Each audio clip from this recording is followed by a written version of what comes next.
as you move outside of Beaumont. I had an opportunity to meet with the county judges from Orange and Jefferson County, with the mayors of a number of the communities here. We know that this is an area which in many ways bore the brunt of the storm in Texas in terms of the power of the storm surge. And many of these cities are largely or substantially inundated. Some of the water is receding, some of the water has yet to recede as the rivers go down. Our priority first and foremost is search and rescue. As I think I said earlier, and we talked about in the meeting, several hundred people from Orange were in fact rescued and are on their way down to San Antonio. We are continuing to conduct search and rescue operations. That is the first priority for everybody.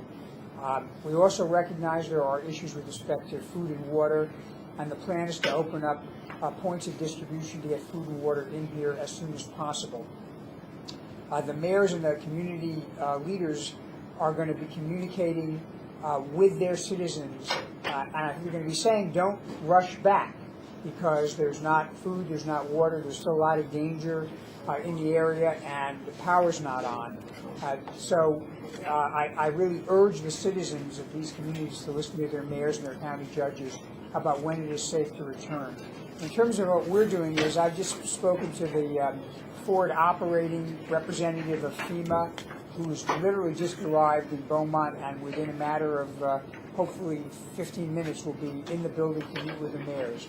We'll be talking about the issue of debris removal, what the process is to make sure that can begin once the water goes down, individual assistance. The President signed a disaster declaration.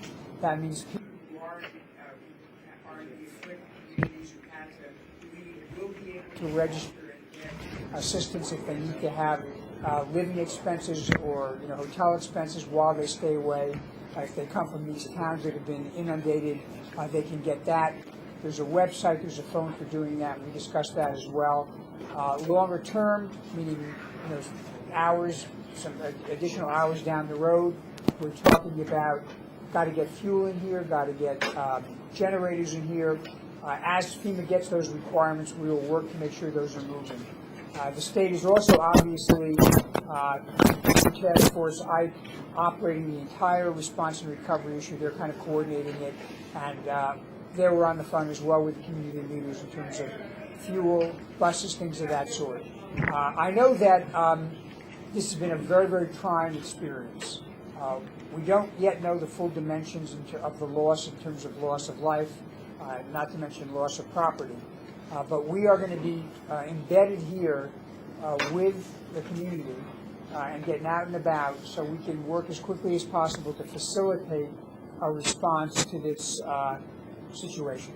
Mr. Secretary, may I just mention, because we have the press here, they can help FEMA get the message out, that website is www.fema.gov, and I think the number is 1-800-621-FEMA. Correct. 1-800-621-FEMA, www.fema.gov.